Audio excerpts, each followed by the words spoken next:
Міне тағы өзі туған бала өз анасын өлтірді. Былтырда естеріңізде болса, Талдықорғанда 9 класстан оқуға түсірген баласы өз анасын өлтіріп, оның татабы сондай салқынғандылығы анасын үйге өлтіріп тастап кетіп, өзі сабаққа барып отырған ғой. Осыдан не түйеміз? Неге ойланбаймыз? Неге? Біздің кезімізде анамызға өлтірмек түгілі сөйлей алмайтындығымыз, қарсы келе алмайтындығымыз. Өйткені олар бізді өмірге алып келген анамыз, сондықтан оның алдынан кесе көлденең өтпейтіндігіміз. Ал қазіргі балалар қол көтеру, ол бір басқа, қарсы сөйлеу бір басқа, кәдімгідей пышақтап өлтіру, енді бұл өте қатты жауыздық. Ал бұл қайдан пайда болды? Көбісі айтып атады, санасыз болса қайтем бала деп. Ал сондай санасыз бала санасыз анадан туады десем, тағы да ренжисіздер. Анау Талдықорғандағы әйел жалғызбасты әйел екен. Сол баланы оқытып, шоқытып, 9-дан кейін оқуға түсіріп, жағдайын жасап отырған.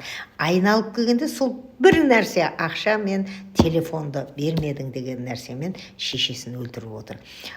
Ал енді кешегі де 16-дағы бала дәл осы гаджетке байланысты шешесін өлтіріп, одан әжесін жаңағы қал үстінде қалдыртып отыр. Міне осыдан бір нәрсе түйіңіздерші. Неге осылай болды? Анау жаңа шетелдің психологиясын бәрін, кітаптарын оқып, соның бәрін қазақшаға аударып әкелген психологтарды тыңдай бермесеңіздерші. Аналар-ау, әбден мейлеріңіз қатты ғой.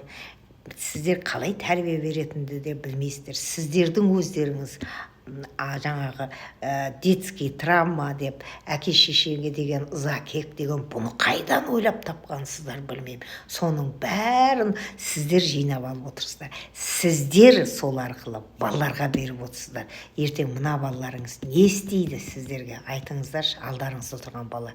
Ана телефонын алсаң шалқасынан түсіп атады. Телефон бермедің деп шалқасынан түсіп жылап атады. Қай жерге барсаң да, автобуста, көшеде, магазиннің ішінде, пойыздың ішінде шалқаларынан түсіп жылап атқан балалар, шешесін келіп қолымен сабап атқан балалар, кішкентай балалар. Кішкентай кезінен сондай. Таң қалам мен қазір. Сондықтан сіздер жөнделмей, балаларыңыз жөнделмейді. Балаларыңызбен сөйлессеңіздерші, уақыт бөліңіздерші балаларыңызға.